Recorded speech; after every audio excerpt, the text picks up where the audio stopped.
limits. Welcome to Beyond the Brink. This show focuses on global events that are pushing people to their limits and driving them to the brink of change. My name's Christy, and I'm here with Melissa, and we've got a great show in store for you today. At least we think it is. If you missed our previous episodes, you can find them at vitabroadcastnetwork.com. And you can also find us on a number of social media channels such as YouTube, Rumble, Twitter, Facebook, audio.com, Spotify, all at the sign at Vita Broadcast. That's at Vita Broadcast. So we want to welcome you to today's episode where we continue the topic of unprecedented power and influence. It's unbelievable. In our last episode, we revealed a rogue program called Operation Checkpoint, and that originated in the Obama administration's Department of Justice, where legitimate businesses such as payday loan companies and gun dealers were targeted by the Department of Justice, and they became unbanked. And most recently, cryptocurrency-friendly banks were targeted, contributing to their collapse and creating a near financial system breakdown, and it put the whole system at risk.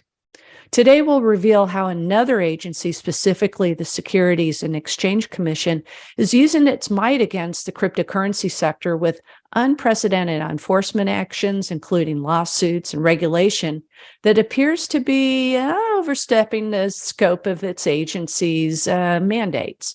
So we'll see, and as we dig in, let's hear from a word from one of our affiliate sponsors.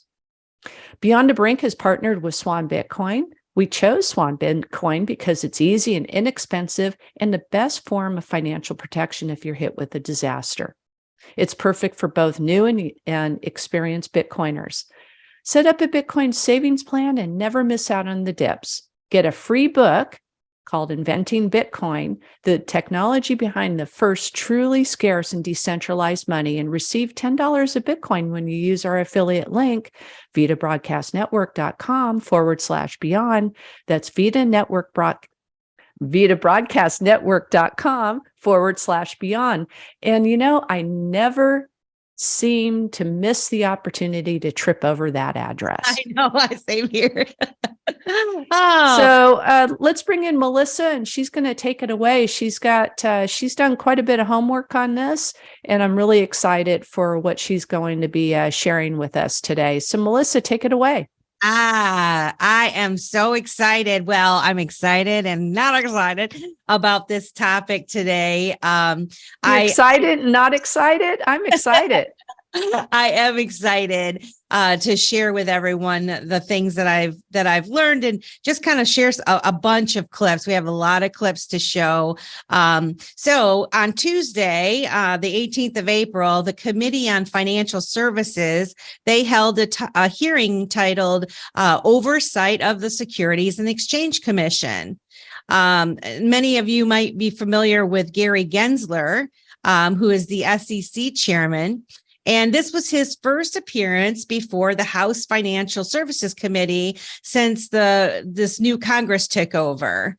In fact, it's been over a year. I think they even said 18 months since he's been questioned by this Financial Services Committee. So how ironic. Yeah, I mean, for somebody to be in such a powerful position, where have you been? And if you've been following this space at all, he has been doing a lot of stuff that's not so cool. So it was nice to finally hear some question and answer session you'll see in the clips when I get to them. Many of us folks in the digital asset space initially were excited when Gary came on the scene because he had taught a series of courses at MIT surrounding cryptocurrency and blockchain. And so we expected that he'd bring this knowledge that he has surrounding the space, and he would be a champion for provide some informed clarity, and that would provide necessary regulatory clarity without injury to this new asset class. And unfortunately, so far, that's not been the case. So and if you don't mind me jumping in here, he does have some history, which we'll bring all of this home to this whole series of videos that we've been doing about unprecedented power and influence. When he goes way back to working in previous administrations, to where I think that once you see these clips, things are going to start coming together, especially with the notion of him working in the Hillary Clinton campaign in 2016 and having something to do with, that Russia hoax thing. Anyway, as I digress, let me don't get off track here. I just wanted to throw that in there. Oh, that's an important thing to note. So we realize that there's a lot of channels and the media covered some of these clips that came from this hearing. But if you think you saw everything, don't blow this video off just yet, because we're going to share with you a bunch of clips that you most likely didn't see and try to kind of expand a little bit on what some of these things, because words matter. Remember, words matter always. So I just want to say I watched the full, I think it was like 4.5 hours. It was long. I know you did too. And so we painstakingly cut out clips that we think you'll appreciate and hopefully learn from. And, some of these representatives you may know, but some of them you might not know.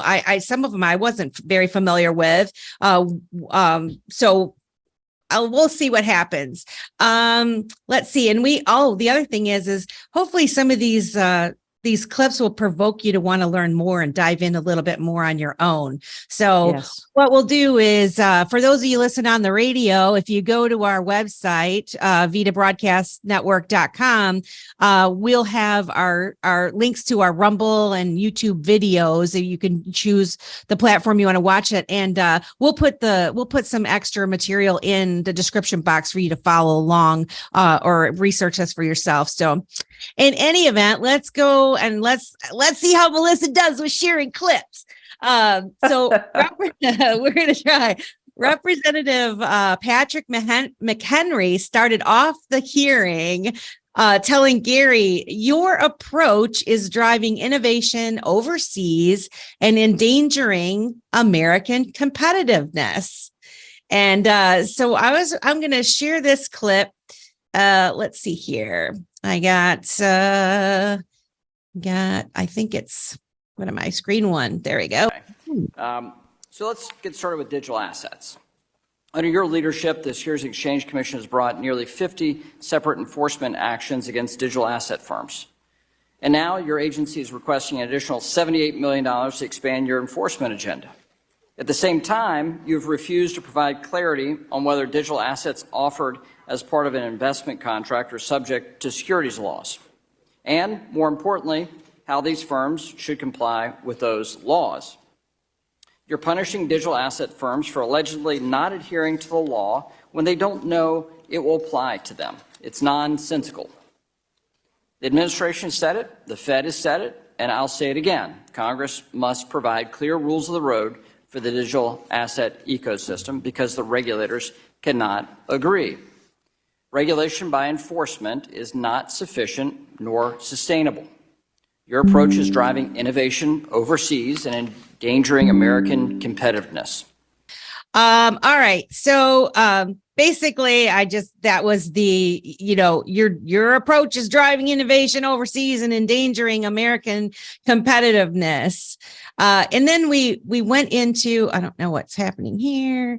Well, it's true. If you're reading the latest articles about that, look at Circle, for instance. They're looking to take their company out of the United States. I think they're trying to find a location in Singapore right now. Mm-hmm. Mm-hmm. Yes, so. and that is what that is what a few of these guys they brought that subject up, and hopefully I can get this up. So this next clip that I have actually 3 clips from Representative Bill Huizenga. And he's expressing concerns over the response that he received by Gary Gensler, basically telling him that the response that they got back was the same things that they sent with the so I thought this was pretty interesting. On the rule. You sent us a copy of the rule itself twice. You sent a copy of your testimony the last time you appeared before this committee. You sent us a copy of your public calendar. You sent us copies of public speeches, testimony, and press releases from you and your fellow commissioners. You sent us a copy of a public FSOC report from 2021. And the most interesting and frankly dumbest example of this that we received to date is a copy of a letter that myself and Chairman McHenry sent you congratulating you as being confirmed as chair in 2021. I have that one in my file already. So frankly, it's insufficient and frankly unacceptable what has been going on. I think it's an embarrassment to you and to your team that you sent me a copy of the letter I sent you and then tried to call that responsive. That doesn't really make a whole lot of sense. And further, your response letter to the chairman and myself, the SEC staff admitted that the proposed rule, quote, could increase costs, quote, close quote, related to energy prices under certain circumstances, but you provided no analysis, the actual information that we were looking for, not my letter to you congratulating you as becoming chair. We wanted the analysis on how the commission determined that. Did the SEC conduct an analysis of how this new climate disclosure regime could change energy prices before publishing the proposal? You know, that just screams stonewalling. I'm just here because I have to fulfill my role. We have now we have different leadership now in these oversight committees, and I'm just basically here, but I'm not going to tell you anything. Well, how ridiculous is it and frustrating? You send a request for information and they send you all of the stuff back that you sent them as the response to your question. Yes, that's just insulting. And you're making it's giving them the finger, basically, in my opinion. And then, you're going to be making these kinds of decisions. The American people deserve to know what you're basing these opinions on and how you're making these policies. Where's the analysis and why didn't you send it? And so I think the key part there, Melissa, they don't care what the American people think about. They don't care. They're going to do their own agenda. Yep. Well, let's see what Gary has to say about the analysis. With okay, so you did do an analysis, all right, because it looks like it may have relied mostly on public comments to form your cost-benefit analysis. I just want to make sure for the record, we did an analysis with regard to the costs. It's technically the efficiency, competition, and capital formation analysis that we put, and it's out there in the public domain, and we've gotten feedback on that. We're not a climate regulator. So, well, amen to that. I mean, we understand that. So did you rely on any internal economic data or assessment to inform your cost-benefit analysis? In other words, did you, the SEC, perform any of that cost-benefit analysis internally? So the SEC looked at, I think, over 6,000 public registration. So that's a yes? Statements. Yes, there's a lot of analysis, and that is summarized and put out to public comment. All right, and I would like to see those documents provided immediately. You're willing to do that then?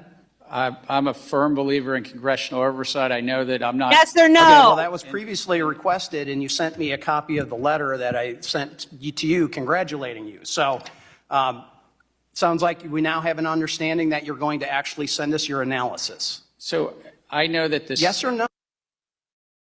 How ridiculous. Yes. Another takeaway in there is they're not a climate regulator. They support the companies that do ESG. Right? Yeah. Yep. So basically, we're going to find out whether Gary is. It doesn't sound like Gary's going to send him the analysis. Really, at least that's the way that this representative took it. By the way, this is my representative. I didn't even know this guy existed, to be honest with you, but I like his tenacity and and actually I think it's pretty cool that he's thinking about these things. That gives me some hope for the state of Michigan, because we're kind of dealing with a little crazy stuff here. So this next clip, following up, he kind of moves on to FTX. And so I found this a little, quite interesting also. So let's see what that is. Look at this. To date, 213 pages of those publicly available documents have produced. And guess what? You didn't give us anything surrounding the charges filed against Sam Bankman-Fried. On April 12, Chair McHenry and I sent you a follow-up letter, and we're led to believe that the staff recommendation memo presented to the commission for a vote on charges against Sam Bankman-Fried exists. Is that true? Is there a memo from the staff recommending to the commission the charges that Sam Bankman-Fried was ultimately charged with? Under standard practice, our commission receives action memos from the staff whenever. So it does exist. We work on. So it does exist. Okay, well, you haven't sent that to us. Your staff has frankly told us that it exists, yet you have not sent it. Why not? When we conduct an investigation, we are obliged to keep investigative matters confidential. So hold on a second. Don't hide behind the DOJ. Oh, boo-hoo. Then it sounds like I need to send letters to the DOJ and not to the SEC about the SEC charges. So we'll be following up with this after this. My time has expired. Oh my goodness. Let's not mention the numerous times that Sam Bankman-Fried had met with Gary Gensler directly. And Maxine Waters. Maxine Waters loves him. She was just gushing over him. It's almost disgusting. And, so the thing that I didn't realize, so what he's saying here is the SEC staff, they wrote a letter. You know how they're in some of these other things where it's like a bunch of judges wrote a letter to, we want this person, we don't stand this or whatever. Same kind of deal. And apparently the SEC staff did recommend charges for Bankman-Fried. Not Fried, I like to say. But for some reason, why isn't Gary sharing that with the oversight committee? It's There's a payoff in the works. I said it. You did say it. And he is so woven through for so many years. It doesn't surprise me that he taught at MIT. Think about the people that came out of MIT, right? So the fact that he is the SEC chair and we're in he taught crypto courses and blockchain courses. And now we've got the stifled, with the XRP Ripple lawsuit, and, determining winners and losers. They give the free pass to the Ethereum, but they're stifling others. And it just shouldn't be that way, Yeah. I don't think they mess with Bitcoin because I don't think they can't, right? But Ethereum, all the friends, all the bankers and stuff, I think they had a little honeypot deal with this Ethereum thing. And they can't mess with Bitcoin because nobody runs Bitcoin. Nobody owns. I mean, a lot of people own the Bitcoin, but nobody owns the system. Yep. Nobody owns it and everybody owns it. That's why the Federal Reserve can't do anything about Bitcoin. Yeah. That's the beauty of it. I can't believe it'll be cool when we're able to actually have a show and talk about that a little deeper. So this next clip, Gary was gifted a 30 second free 30 seconds to talk about anything that he wanted. And what did he choose to talk about? Just so happened when we're talking about things getting set up or pre-planned or whatever, and that he was he was talking about the bank failures, okay, that we just discussed in our last show. And I just found it interesting what he chose to say. So hold on one second. Well, if I could just note something about you. You mentioned your hearing about the recent events in the markets, and I would note there were 3 banks that failed in those handful of days, those 4 or 5 days. And 2 of those banks, the first and the third that failed, Silvergate and Signature, were engaged in the crypto business. I mean, some would say they were, crypto banks. And the third, the biggest, Silicon Valley Bank, actually, when it failed, you saw this country's, the world's second leading stable coin, had $3 billion involved there, DPEG. So it's interesting just how this was all had some crypto narrative as well. And my time is up. So thank you, Mr. Chairman. Wasn't that it was the crypto narrative as well? Huh? Well, it has everything to do with the depegging because there was a run on the bank and stablecoin is tied to the dollar. So what he didn't say is that it stabilized and found its peg because it was tied to other securities. Or I should say probably derivatives are a better term than securities. Just scratch the word securities. Well, and not only that, the 2 banks that were really involved, and remember we said part of them they got the green light, even the one that was dealing with the mortgages, and they were supported with that, and then they pulled out of it. And you created this problem. You guys this problem, and so here he gets 30 seconds, and he's like, I just want to point out that the banks that failed just so happen to have to do with crypto or stable. Of course, problem, reaction, solution. We're showing you people, don't try to do anything for yourselves. Don't try to be self-sovereign and peer-to-peer and think for yourself, because we are going to protect you. And look what happens when you don't listen to us. That's what I got from that. And isn't it interesting when you're trying to divert attention away from something that you're involved in, that you call attention to it? Exactly. It's almost like it's intentional, So there are no coincidences. No. We've been doing this long enough to know there are no coincidences. None. Well, I'll tell you, this next clip, this is Representative Ann Wagner. And I must say, I personally think all these people are actors, or they're playing a part in the big show, so to speak. And some of them are B actors at best. And while she is a bit annoying and over animated, really I give her some kudos, because who am I? Look at what I'm trying to do, but she was a little bit over animated and annoying, but she made some really good points and she asked some good questions. And so let's see what she is concerned about. It's just refreshing to have somebody, talking about things that really matter. Chair Gensler, you've publicly stated that, and I quote, our markets are the finest in the world, and that, quote, retail investors have greater access to markets than at any time in the past.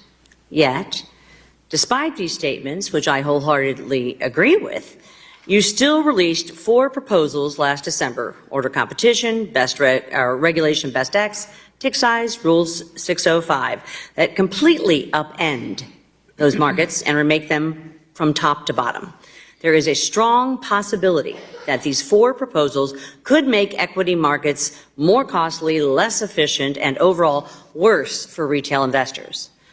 Throughout these proposals, the Commission admits over 100 times that it is uncertain of the impacts of the proposal and that it is unable to quantify or, quote, estimate the economic effects of the proposals. This uncertainty means that these proposals will likely make markets worse for retail investors. You may be willing to risk that, but members of Congress who represent these retail investors, as well as American businesses seeking to raise capital in our equity markets, are not, sir. Good day, sir. reminds me of Willy Wonka, good day, sir.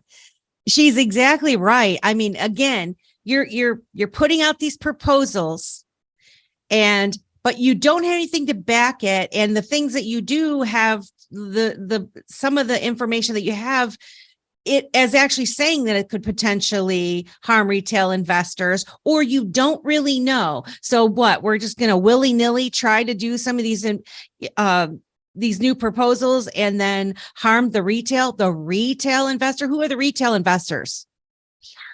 We are. And they're going back and referencing, the most recent catastrophic collapse which was in 2008. And there was a much lower percentage of a requirement to hold reserves. And it is like 5 times that now. So that either tells me that somebody is speculating and they're just tweaking, just trying to make adjustments based on nothing, or there is a significant, severe risk that's out in front of us that nobody is telling us about. Yep. That's kind of the way I'm leaning. And I don't think, the percentage that they're talking about is going to do anybody any good. It's not going to help anything really. But I mean, so many things are such a mess. And yes, it is. Like they're intentionally trying to do things to blow it up even further. I think they're trying, they're doing things to blow it up, but I think they're also trying to do things to create the cover up until something catastrophic happens. So then they have an excuse for why things blew up. Reaction solution. Yes, ma'am. Problem reaction solution. I sound like a broken record with it, but it's so true. And when you start paying attention to these things, you see it so clearly what they're doing. It's so manipulative. So before we move on, this next clip I kind of want to talk about briefly.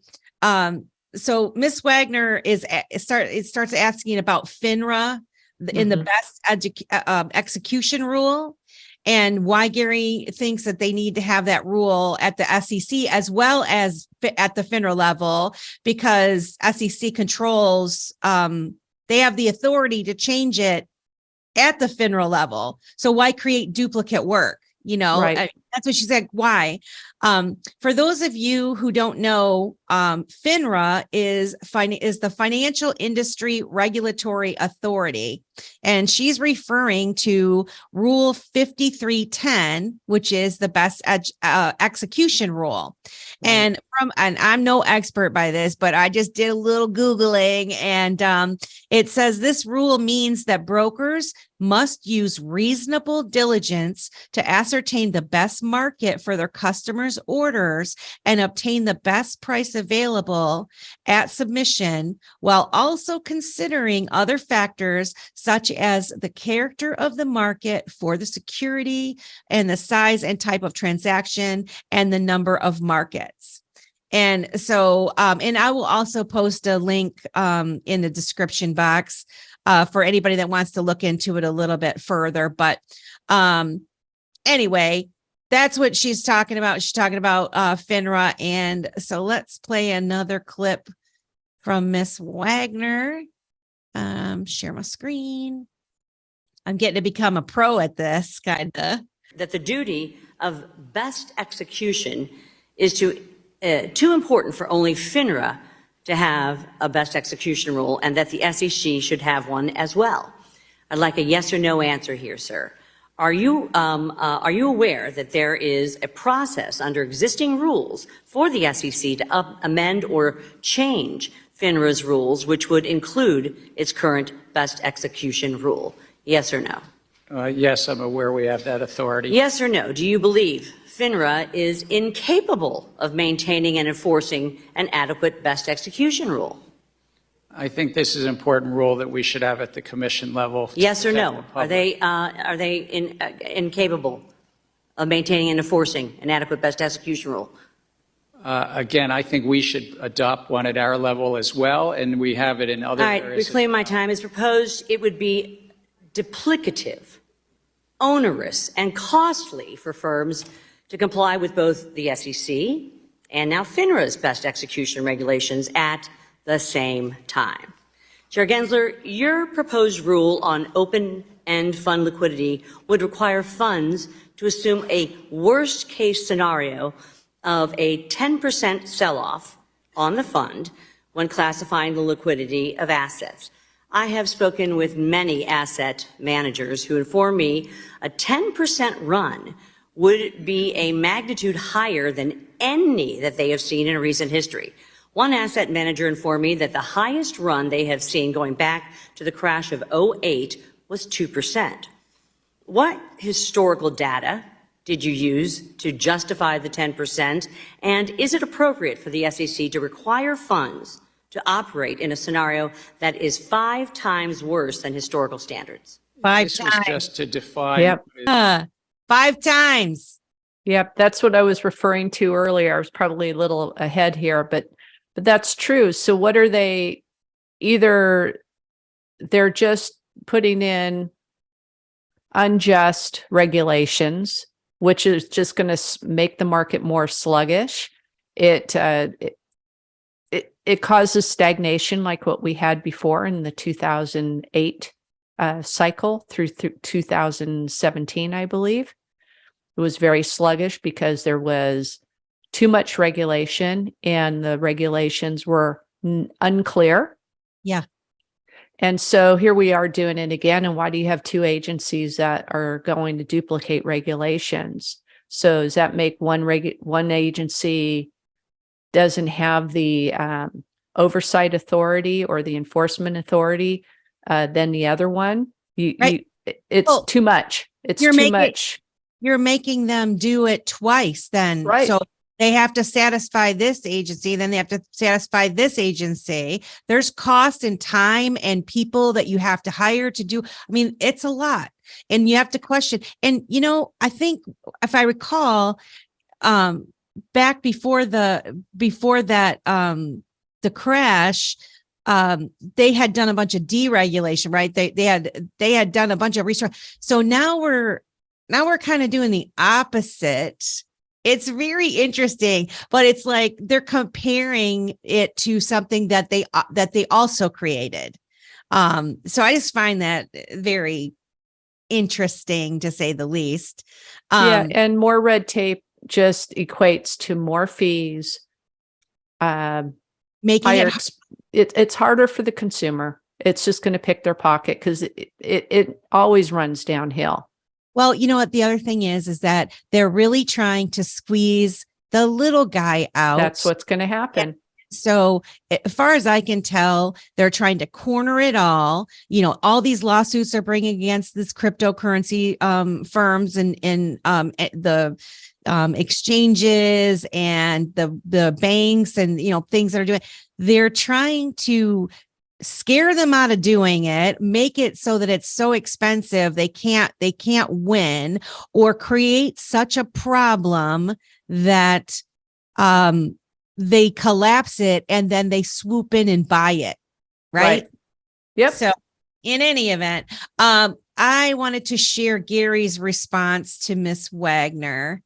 This was just to define what is highly liquid, middle liquid, and then illiquid. And so it was really a definitional. What historical data did you use to come up with the 10%?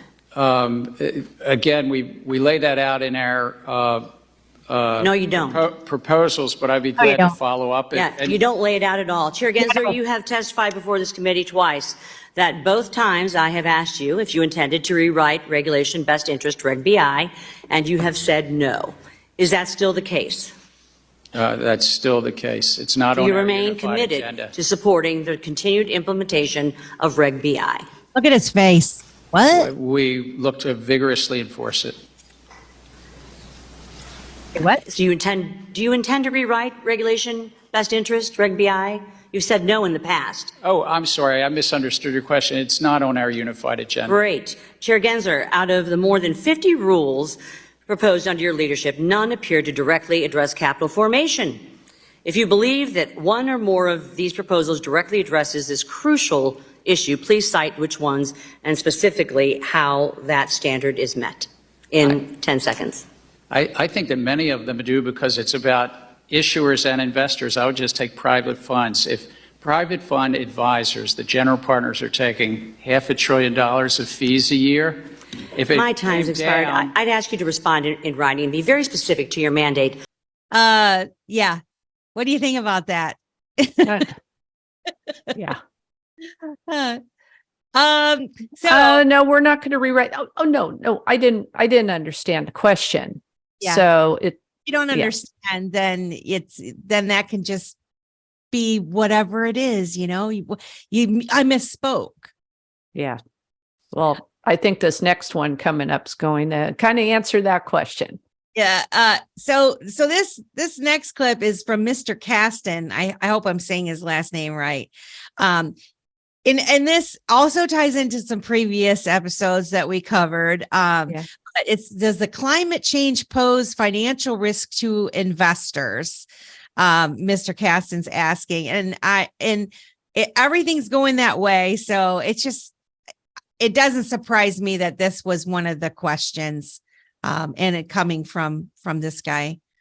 Do you believe that climate change creates significant financial risks to corporations? I'm sorry, I didn't hear the word in there. Do you believe that climate change creates financial risk to corporations? It's really what investors are basing their investment decisions. And what we found in public input is significant number of investors managing tens of trillions of dollars of assets believe that it's important to their investment decisions. That's the standard we're held to. Well, let me maybe then sort of add a little color. In 2020, as you know, the CFTC said that climate change poses a major risk to the stability of the U.S. financial system. In 2021, FSOC said that climate change is an emerging threat. And recently, the IPCC said that within the range of possible temperature rises, global economic losses could amount to $23 trillion per year. Are these numbers material? They're significant to the economy, but what's material is that investors in public companies are today making decisions based on climate risk disclosures, and we're trying to bring some consistency to that. Is it your view that clear disclosures would help investors to? Talks about investors, but they're corporate institutional investors. So these are investors who are managing large investment funds like pension plans, 401ks, so that you and I, the consumer who may have index funds or so forth and part of a basket of funds that were invested in under, I don't know, let's call it an AG Edwards or something like that. Mm-hmm. It's their institutional investors who are playing the ESG game. We've reported on this before. Now, if you ask the consumer if they want to have environmental and social justice issues be part of their investment decisions, and they understand the ramifications of what that means, I would suggest to you that they're going to say, I think that you are just supposed to make the investments that are going to yield me the greatest amount of return for my investment. Without all of these other things, because I can do that on my own. I don't need that to be part of my investment portfolio. Thank you very much. Exactly. Yeah, they're definitely, and his answer is actually telling, because he's telling you that they're making the decisions based off of what those the ones that are controlling that, not you, not us. They're not asking us. They're asking a handful of people. So they're taking our money, doing their social justice, environmental, Green New Deal, incentives, or I should say, programs, for lack of a better word, and using our monies to fund it, whether we agree to that or not. That's not what we signed up for when we contribute to a 401k or we're part of a pension plan, IRAs, anything else. That's just not what we signed up for. I'm really bummed because I for some reason I do not have this next clip, but I'm going to link it in the description box, and maybe I can add it later. But Mr. Kasten goes into he talks about real estate being overvalued, and he gives some really important numbers. So I'm bummed I don't have the clip at my fingertips. Yeah. But he's talking about information asymmetry, and it's the imbalance between two negotiating parties to their knowledge of relevant factors and details, where one side enjoys more information as a competitive advantage over the other party. The reason why I thought this was so important, and I'm just kicking myself that I don't have the clip, is because they're telling you what's going to happen, and that's what these people do. And so they might know that there's going to be a big flood that's projected, and insurance not going to cover it or whatever. And so they go and they rug pull all these people. And, people like you and I, we don't know what's happening. And then that's how they stay ahead. Well, if you can't see a real estate collapse coming, then I don't know, because this is the same routine. These happen in cycles, and the cycles just get more severe than the previous one. But we're already seeing it in the commercial market. If you just look in the news, there was one that just came out today talking about a Baltimore, Maryland mall that's completely shut down, whereas 10 years ago it was a thriving mall, and it had everything to do with the mismanagement of the elected officials. And we're seeing commercial real estate being impacted like that. Commercial real estate eventually affects retail real estate, residential real estate. It's all happening. Yep. My market, I know your market, you're starting to see these are not multiple offer situations. Prices are starting to adjust down. I haven't seen price reductions in years, and I'm starting to see them now. So it's happening. Would love to do a future show and have you tell what you know, because I think that is a valuable bunch of information for those of the audience that doesn't know. Give them a little bit of a heads up. It's actually to the point of kind of being too late if you're going to do anything. But in any event, it's something that is people should it's know. going to be a BlackRock play. It's really what it's going to come down to. Oh, it just makes us so mad. All right. So gosh, we're running out of time. All right, this next one I thought was really good also. Mr. Barr, he's talking about a new staff accounting bulletin, number 121. And let me share that clip with everybody here. Chairman Gensler, I want to discuss Staff Accounting Bulletin 121, which was issued last year by the SEC's Office of Chief Accountant. SAB 121 requires SEC registrants, including banks, to include on their balance sheets crypto assets that are custodied on behalf of their clients. Requiring banks to place custodied digital assets on their balance is a shift, as Chairman Powell recently noted, in historical practice, as custody assets have always been treated as off-balance sheet. SAB 121 changed that, and I'm concerned about the consequences because banks have capital, liquidity, and other prudential requirements that non-bank custodians do not have, meaning that banks cannot offer digital asset custody services at scale without significant balance sheet implications. If banks cannot provide digital asset custody services at scale, they simply will not offer those services, which could lead to market participants not having bank-grade custody solutions to pick from and will turn to offshore solutions, like in the Bahamas, diminishing American competitiveness and compromising investor protection.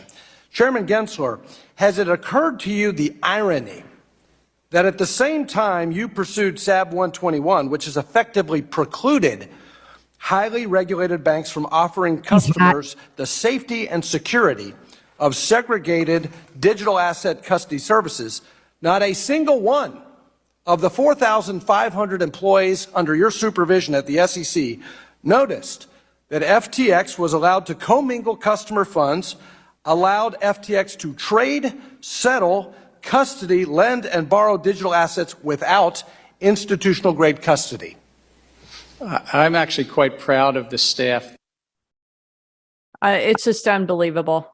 My takeaway on that is that when you're doing custodial services of assets, it should not be on the balance sheet because those are just assets being held. It's kind of like in a safe deposit box.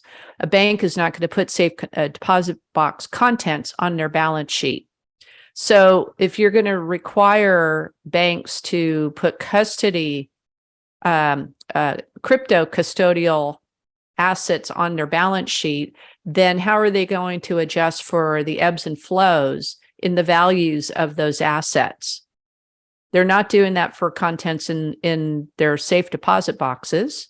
Right. Well, okay. and So people want custodial services which will help bring on adoption of this very important new asset class. It's our future asset class, the digital assets, and people want that. They're not comfortable doing self-custody. Many people are not. It concerns them. so this accomplishes a couple of things, and I don't know everything. I am going to post a link of this what he's talking about, the bulletin number 121. Number one, you're preventing the banks from doing it right now. Okay. Right. Making it impossible for them to do it. That could be because they don't want them to do it at all, or because whoever's in control, they're not ready for this to happen. And so they're holding back banks that would be in a position to do it, and they're fired up and they're ready to go. Okay. They're holding back them from doing that. And that's pushing people to go overseas and do it. And it's pushing people to do things in a manner that is not as safe as being under a regulated entity. I'm not anti-regulation. Okay. There needs to be some guardrails with this stuff. There needs to be some acceptable, level of oversight. But the way that they're doing it is they're intentionally pushing people into an unsafe environment, and they're withholding and stopping American companies that are ready to go, preventing them from doing. They're playing a little game.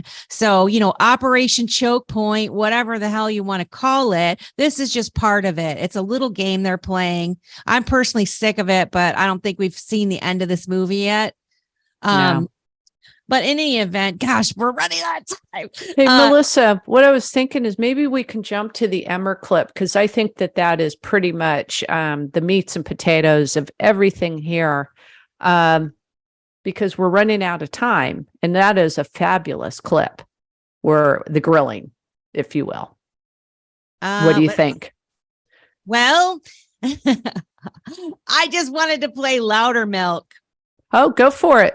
A lot of people, I don't know if anybody is super familiar with Louder Milk, but let me find that here. Yeah, let's go to that, because I think that was also a phenomenal clip. Right. So this is Mr. Louder Milk. Love them. Thank you, Madam Chair. Thank you for being here today. I've got a lot of concerns. I'd like to continue on a little bit in the direction that my colleague from New Jersey was going on the number of rulemakings and how you have fast-tracked a lot of these, limiting public comment period. I've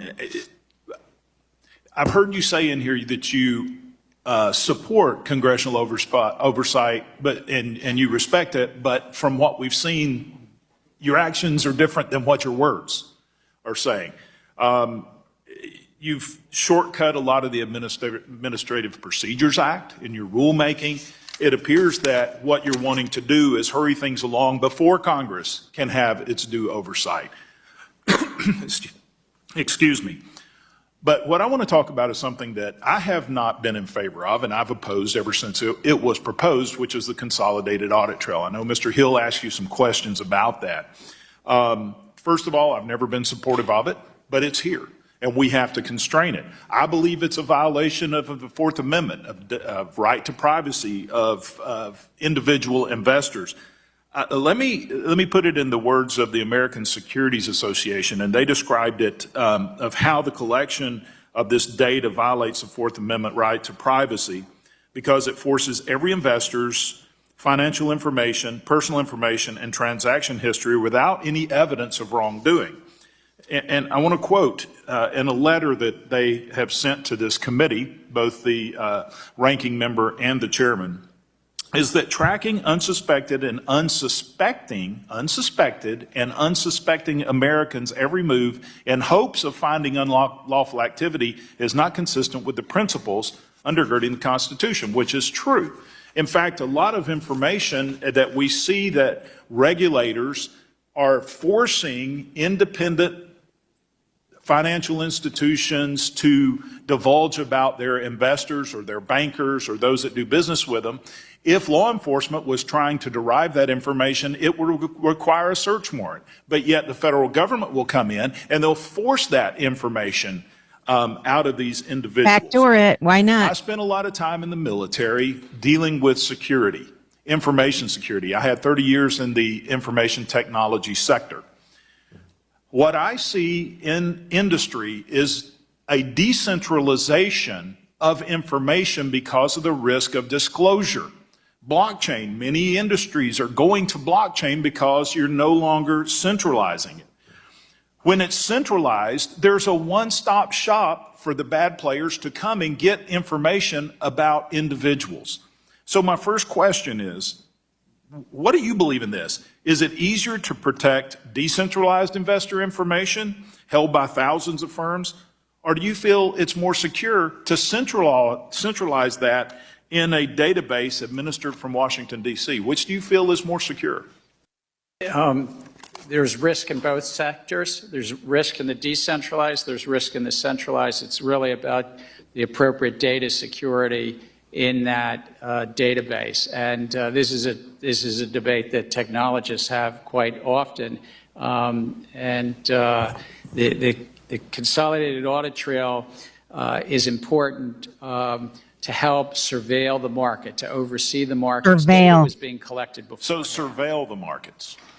So you're looking to use this as surveillance tool of the markets to enforce regulation, or what's the purpose of consolidated audit trail?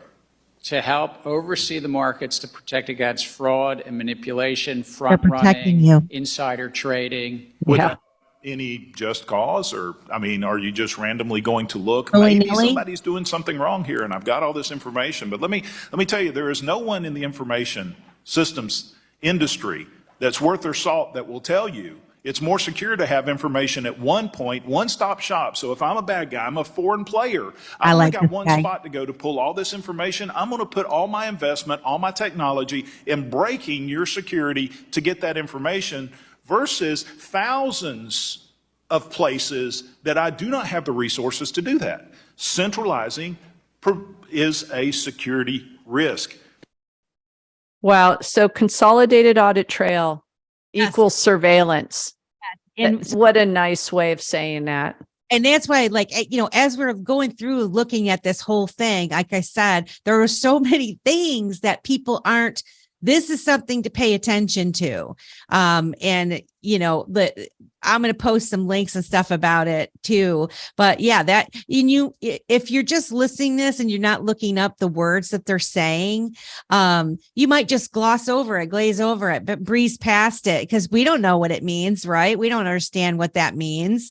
But when you hear this guy, I mean, 30 years, information technologist, he knows what he's talking about. And I wasn't really aware of Mr. Loudermilk, but I'm a fan at the moment. And I thought he was really genuine and seemed very knowledgeable, not like he was reading somebody else's words. And that's what I appreciated from him. Yeah. We've probably got about a minute and a half left. You know, perhaps we can talk about probably the grand finale. And I believe it was Warren Davidson who is introducing, is it Warren Davidson, I believe? Oh, yeah. Introducing legislation that basically is just going to request Gary Gensler to be fired. They're going to they're going to restructure the SEC to remove the chairman and make it a committee so that there is not a quote unquote figurehead. Yeah. And this was very powerful. It's quite an exchange, and he was called out for the inappropriate actions that he's been taken. I think, I don't know how many Wells notices that have been sent out, which are just threat letters that we're going to sue you. Most of the letters that have ever been sent out do result in lawsuits. And some of the biggest ones that we're familiar with right now is the Ripple lawsuit. Yep. And another striking thing that came out of this was, is Ethereum a security or a commodity? Yeah. Right. Potato. Oh. He couldn't really come up with, well, yes or no. But in the past, he said it was. Yeah. But today at this hearing, he couldn't really commit. Ethereum, when it was first promoted in 2014, I believe passed this test. And the word pass means that you are a security. Just a little vocabulary thing. You want to fail the Howey test, by the way. Like if you are a venture capitalist you and don't want to be regulated, you want to fail this test. But to pass the Howey test, Ethereum in 2014 exchanged Bitcoin for ETH. It was an investment in a common enterprise at that point in time, a 20 or 21-year-old Vitalik Buterin running a Ethereum foundation out of Switzerland. It was one group. An expectation of profits. They had no functioning network. It was just an idea. Right up against the hook here, and unfortunately, folks, we've got to say goodbye. Well, cut it off. We want to thank you for tuning in to Beyond the Brink. There's just so much information here that we'd like to share with you. We'll definitely get the links into the description of the video files. You can find this and our previous episodes at vitabroadcastnetwork.com. And you can follow us on YouTube, Rumble, Twitter, audio.com, Spotify, you name it, at Vita Broadcast. I want to thank you, and you have a great week, and we'll see you next time. Have a good day. Thank you. Bye-bye.